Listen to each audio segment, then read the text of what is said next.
year on several projects aimed at bringing cultural and artistic opportunities to families in Central Oregon.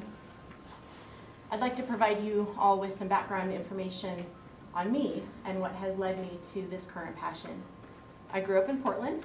I have a Bachelor of Science degree in Human Development. I spent much of my early 20s working with families of special needs children through Portland Public Schools and also in the field of juvenile justice.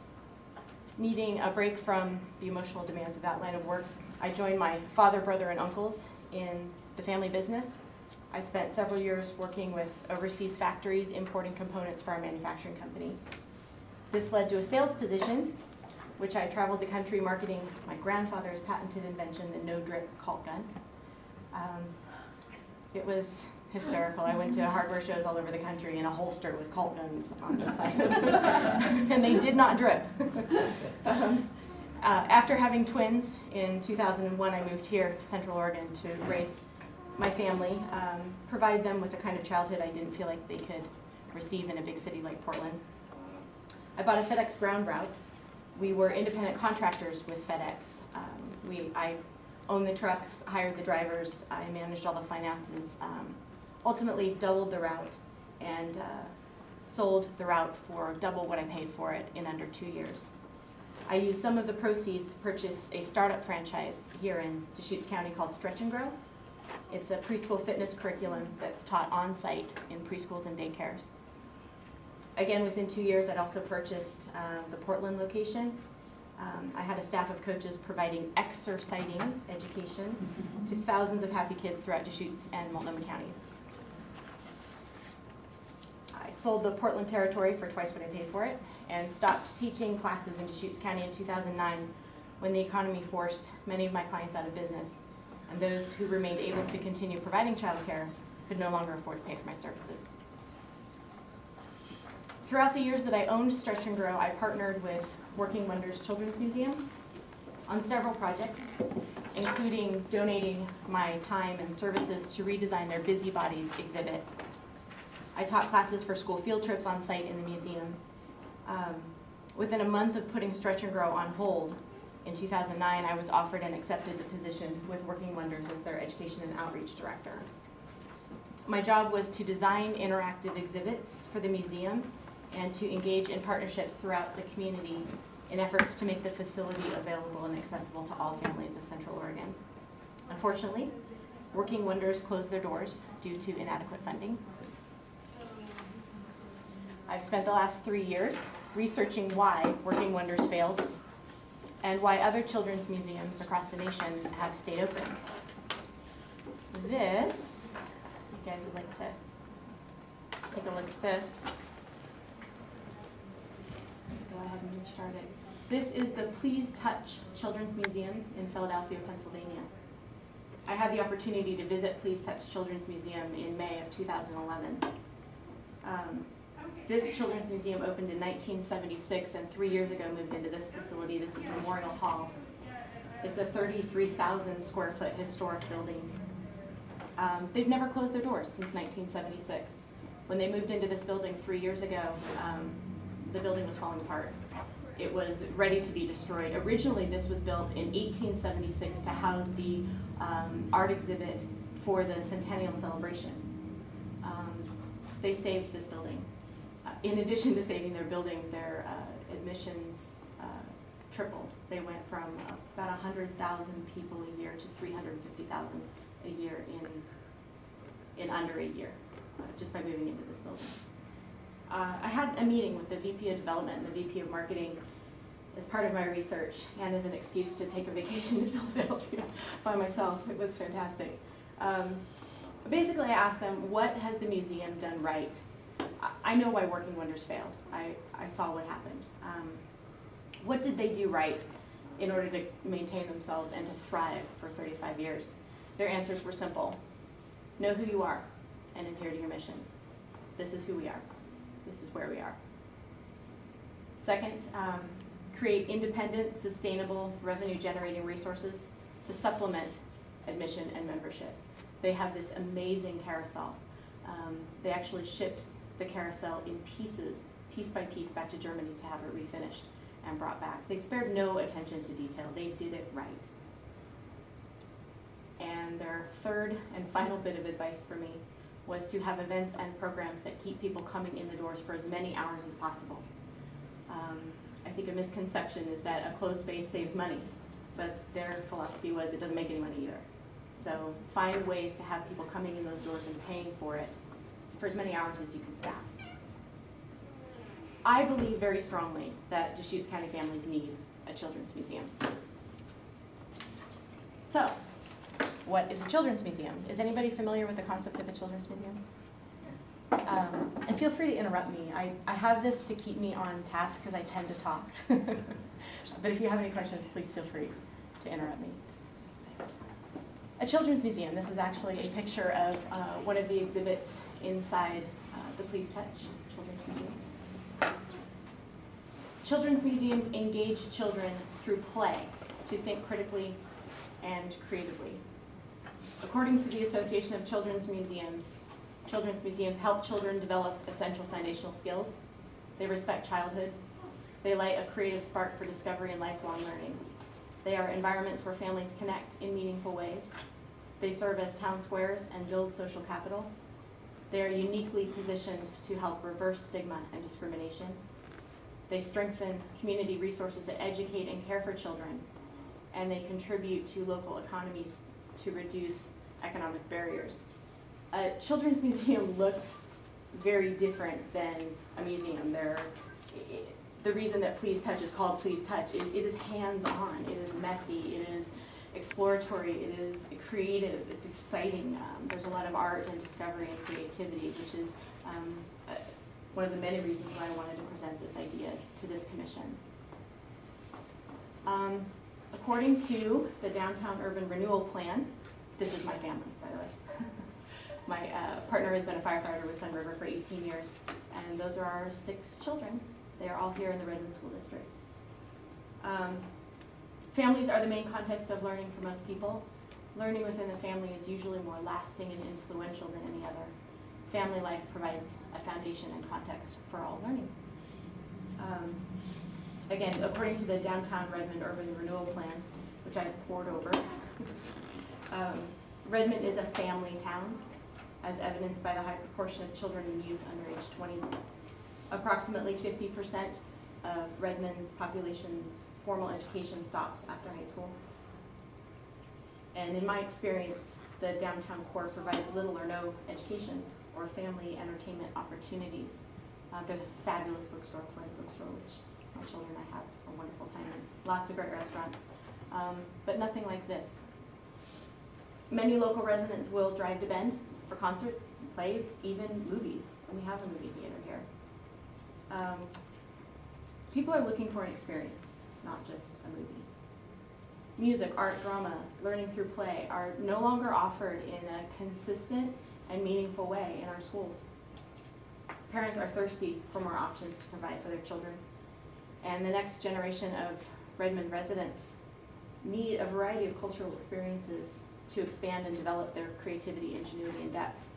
Our kids are our future leaders.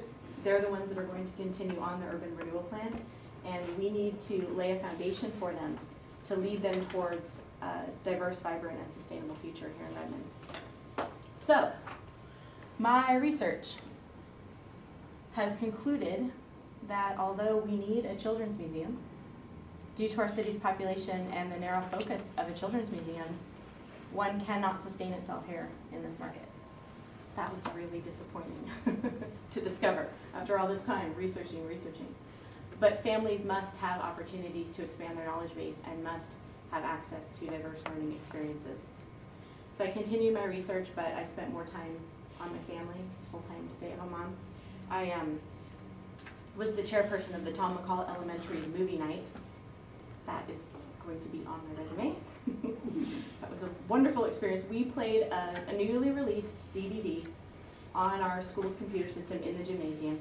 Families brought blankets and pillows, and we didn't charge admission.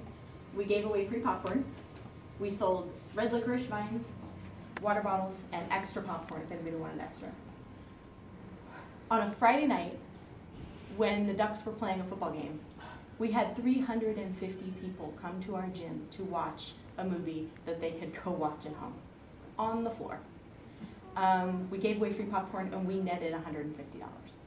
This is just a DVD, you know, and some popcorn from Costco. So I developed a new concept using a children's museum and the Tower Theater and McMiniman's movie houses as models. My mission for this project is to rejuvenate a historic landmark in downtown Redmond, creating a theater to engage the community in experiences that comprise of artistic, cultural, and educational elements. We want to create a place for our community to dream, play, learn, escape, and commune. Using music, film, visual arts, performing arts history, and the power of play, we plan to reach new heights of interest and delve into the depth of character of Central Oregon. A children's museum can't sustain itself here, but a theater, I think, can. We want to become a model of excellence in the community, inspiring learning and cultivating connections to each other in the world using history, music, film, the arts, science, and the power of play. I have looked into the bank building on the corner of 6th and Deschutes to create a dramatic movie house with a performance stage to host performances from all over the world. I have plans to renovate the building so that the building itself will serve as an exhibit to experience first-class architecture and design. I want to host traveling art exhibits, musical performances, film festivals, conferences, plays, weddings, dances, hoedowns, fundraisers. On the left is the interior of the building today. On the right is my vision. By designing the finished work to reflect the architecture of the 1920s, creating an elegant ballroom for a variety of events, Vault Theater will put Redmond on the swanky cultural map. I haven't found anywhere here in Central Oregon that I would have my own wedding reception. I want something really fancy for us to really be an example for who we are. I mean, this building was built in 1919. It's a majestic building, but it's a brick shell. It's been sitting vacant for 3 years. The first time I went inside, there were dead pigeons on the floor, covered in pigeon poo. It has no heat, no air, no water, no plumbing, no electrical system, and frankly, no charm. It's sad. It's very sad. The building requires about $250,000 just to renovate it into a vanilla shell. This is what it looks like right now. This is in the middle of downtown. This is right in front of your amazing sculpture that you have of that running horse. Right there by the gate, and this is what it looks like inside. It's sad. $250,000 on somebody else's building just to bring it up to code, just to put in a furnace. It's prevented me from being able to move forward. I've looked at other sites in the downtown core, and I'm presented with the same problem. This is the other building I looked at. Even to have a fundraiser, even just to begin. Before I can create anything of significance, the renovation costs of the facilities available are prohibitive. I've tried establishing a nonprofit board to begin fundraising, but the daunting task of renovating a building that belongs to someone else is not an attractive project. But there's good news. I'm not a quitter. And I found an opportunity to fast-track the concept. It's a rare opportunity that can test the community's interest in traveling, family-friendly, cultural, and artistic exhibits. I'm in negotiations with OMSI right now to bring 3 of their traveling exhibits to Central Oregon. Welcome to animation. Enter the exciting and visually rich world of animation, a highly interactive traveling exhibit that brings together art, math, science, and technology. I would like to bring these exhibits here to Central Oregon to use as a fundraising opportunity to begin developing fundraising opportunities to finish my theater. This is something that they have done, packaged, ready to go. OMSI books out their exhibits for several years at an extraordinary cost. There just so happens to be a gap in their bookings right now. Due to cancellation, my inquiries into the idea were perfectly timed. A lot of divine intervention on that one. I've negotiated 6 months of exhibits at less than 50% of their asking rate. These are some examples of what it looks like.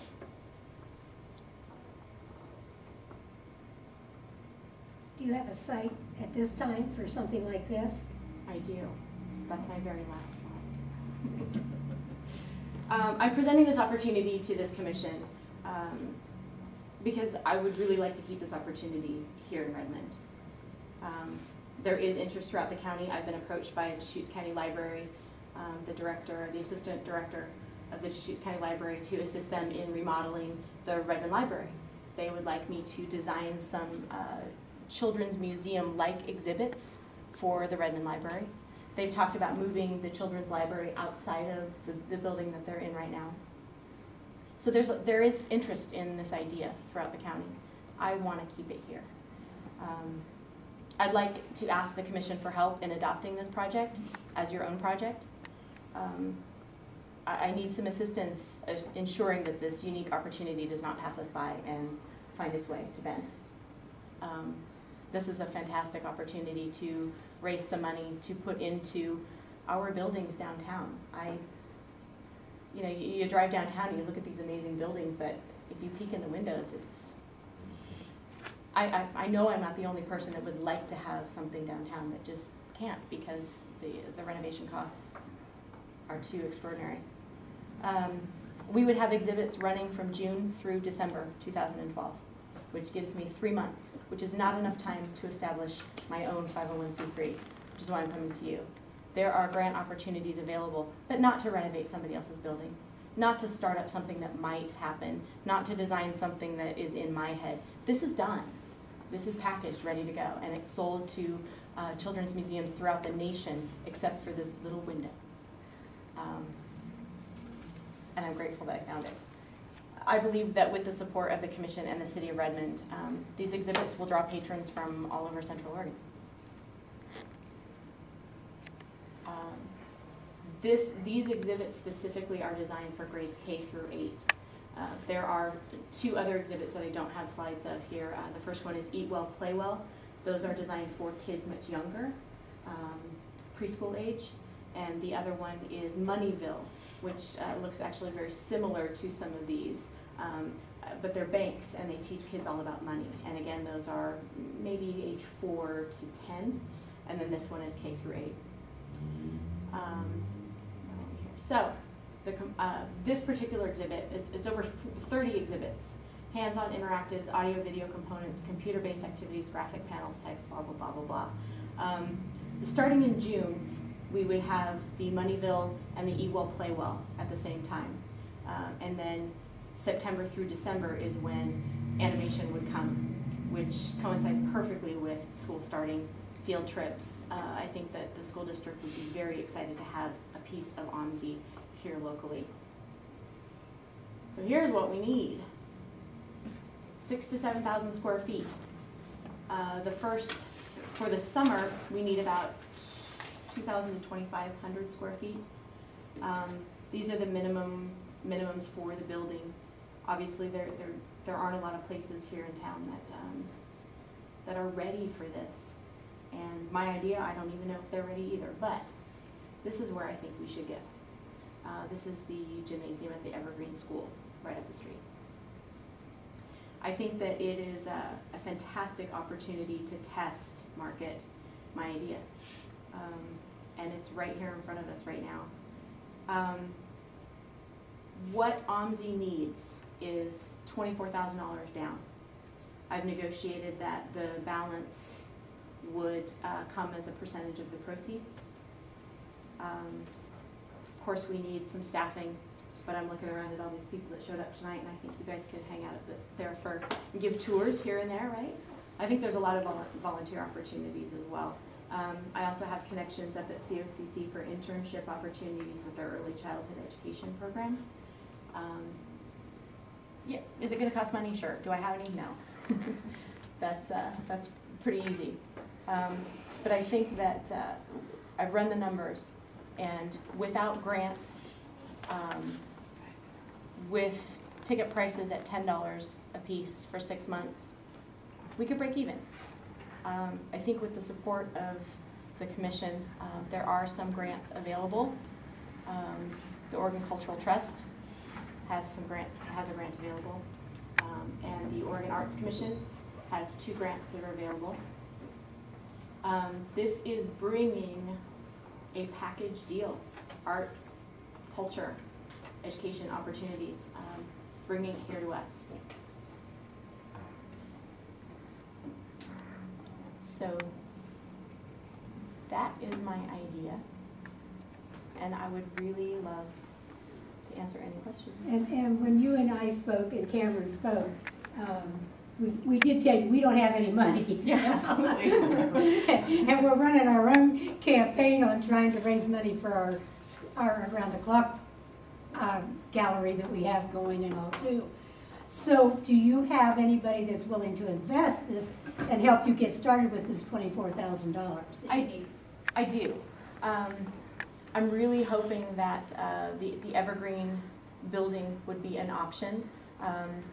In running the numbers, paying $5,000 a month for 6 months to house this is prohibitive. I think that with the grant, with some of the grant opportunities available, and of course we are going to be charging admission for 6 months. And OMSI also has offered to help write some grants. They need to book this. They need to be able to prove to their board that traveling exhibits make money. If they have a gap in their schedule, they don't look very good either. They want to help us, and they have some opportunities. I do have some opportunity for the down payment, and so I'm just looking.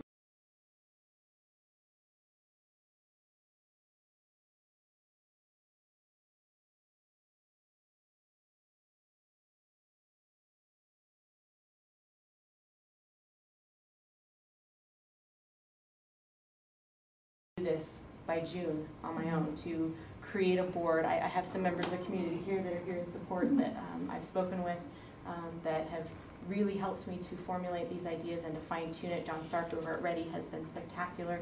I've met with Heather once. The last meeting we had, I unfortunately threw out my back in the middle of the pasture and didn't get to meet with her, but there's interest here, and it seems like everyone that I talked to, yourselves included, because that's when I brought up the idea of OMSI. It's getting me just a little bit closer. And so I've kind of reached the limit of where I can go with this without the community support. So I'm here to accept any ideas or offers of support or assistance, not strictly money, of course. And as Cameron mentioned, we don't have our foundation 501c3 at this time. Oh, I did not know that. Yeah, you mentioned Oh, well, then never mind. Yeah, that's in progress for us. Okay. The only 501c3 we have to work with is the municipality of Redmond. So, it probably, there's 2 different, we're talking about 2 different kinds of 501c3s that we need to make this work for you. Am I right, Heather? Mm-hmm. Is that how it works? Yep. Yeah. Yes. You said there's an animation and a nutrition and a banking. Correct. Okay. My suggestion, of course, is always to look at who in the community provides those kind of services and to target them. So with animation, you say, well, there isn't anywhere local, but there's a big national one called Walt Disney. What's wrong with approaching them? Absolutely, and those kinds of sponsorships are certainly things that I've looked at. Looking at U.S. Bank to sponsor, maybe they pay our electric bill for a month. Those kinds of sponsorships. The animation was designed and created by the Cartoon Network in partnership with OMSI. OMSI has a lot of creative suggestions for support for this project.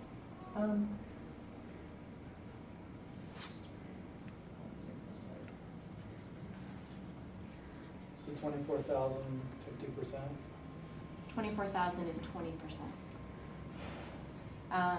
Moneyville originally books at $100,000 for 3 months. Negotiated them down to 75 on that one.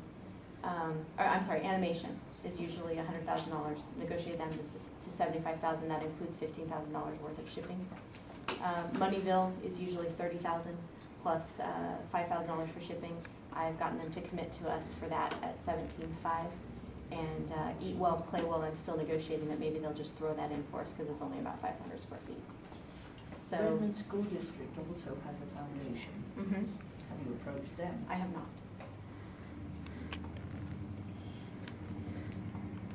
Jillian, what's their foundation for? The foundation is basically to support curricular activities. Is that Taproot? No. Because Taproot was No, very it's a supportive. separate foundation. Okay. Any other questions? I just have to say, who are you? I'm just a mom. I'm amazed I and impressed. it's a passion. It really is. I think it's something that is so valuable to this community after being a part of something like that and seeing the benefits of it. Can you tie a brand into any of this material? Into what material? Well, for example, if the bank is a bank, is a bank unit, can you put Bank of the Cascades? If I were integrate it into the displays, because that will certainly encourage somebody to support it. And all banks have a requirement to donate to community activities. right. All banks. If I was designing this exhibit myself, I would have the opportunity to do that, but OMSI has already designed and created the signage and everything else for this. We certainly could ask the banks to sponsor the exhibit. We could have our own, I did bring a copy of OMSI's contract, and they have specific things that you can and cannot do when marketing this. Sure, we could ask a bank to sponsor it, but we could not change any of the existing displays inside. But we could hang all kinds of things outside. So we're looking at, or you're looking at a total of $120,000. Just With- for the exhibits. Just for the exhibits. The $24,000 is the down payment on that. And when would that $120,000 total need to be met by for OMSI? We're in negotiations for that, and they are not asking for the total amount specifically. They want the $24,000 down to book all three exhibits. They will negotiate a percentage of the profits up to that $120,000. So if we don't, bring that much money in, they're willing to negotiate that. They would like a monthly payment. So hopefully by the end of the 6 months, we would have that paid off. I've estimated approximately 5 part-time, under 30-hour-a-week employees is what we would need at a total cost for the 6 months of about $63,000. You wouldn't try to do this on volunteer only? I would definitely try to do it on volunteer only, but I figured it was fair to look at what the cost of actually hiring people would be. I also anticipate about $17,000 in, electricity and computers and phones and advertising and those kinds of things. We're looking at a total cost of about $200,000 from start to finish. OMSI charges $12 a head into their exhibit. I think $10 a ticket would be a fair price for what we're offering. I'm really hoping that with a 6-month limited duration, that taking a risk on this, because if we fail, we've still provided them with something. If we're, if OMSI doesn't get their full payment, if I have to wash dishes. When do they have to know? They would like a booking as soon as possible, of course. Just out of curiosity, have you done the math to break it down to number of people attending and percent of kids or population or? We need to sell 100 tickets a day at $10 a piece to break even. That's with a free building, not having to pay for rent. But that includes everything else, 100 tickets a day. How many did we have a day at the skating rink? We average between 60 and 70, and that's at $4 a pop. $4 a piece. Usually in a children's museum, there is not a timeline. If you pay to get in, you can stay all day. It's not a 1 hour, 2 hour, 3 hour, 5 hour thing. You know, I think that bringing, especially with the farmer's market coming this summer, bringing all these people into this area starting in June would be great for the city, and of course having it continue on through December. There are a lot of vacations, you know, with the Christmas holiday and the Thanksgiving holiday, where families are definitely looking for indoor activities to do. Did OMSI offer any insight or support of statistics in terms of draw area, how far people are coming? I mean, this has been out for obviously some time, I would think, and have communities had them come back? Is this a Portland only? Is it statewide? Is it region-wide? It's national. It will be coming from New York to come to us. They are, like I said, they are booked. I think they have 15 total traveling exhibits. And what they do is when an exhibit retires from their building, if it has, you know, if it's been successful, they begin marketing it nationally to travel. This exhibit comes in 3 tractor trailers, 3 54-foot tractor trailers. This is huge. Is this an OMSI created? Yes. Or just OMSI sponsored? OMSI designed, created, built. But they offer it nationwide? Correct. Okay. But was your question, Gordon, specific to what would be the anticipated draw Right. area for the exhibit? I'm You sure. know, they that's have where I'm this, headed. yeah. You gotta have 100 people a day at $10 a pop. Right. You're not gonna get that from Redmond. Well, not from Redmond, So, but so I'm looking at the whole county. therefore, Yeah. my question, you're talking the county, you're talking, you know, what does OMSI offer any demographics, any, you know, historic perspective in terms of what other communities have done and Right. draws and, you know, I'm sure that population they. bases and that kind of thing? I'm sure that they do. I don't have those numbers in front of me, but I do know that my kid's school is planning a field trip to OMSI at the end of the school year. Right. So I think it might be even fair to look at not just how do these exhibits draw nationally, but to look at our own community. How far will we go for something like this? I know that we are OMSI members. My family is. We drive there 2 or 3 times a year.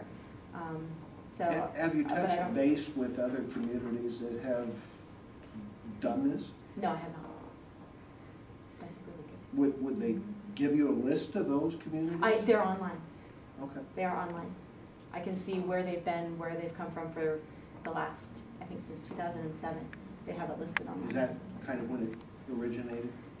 I don't know specifically. Okay. Gosh, I hate to cut you off, Jenny, but we have another presentation that needs to happen before he goes to his next meeting. Thank you so much for letting me be here. Thank you for coming in and sharing this with us. You've done a lot for the PowerPoint since we saw it the last time. Thanks. A lot more information for us, so Thanks. thank you. Sure. Mike?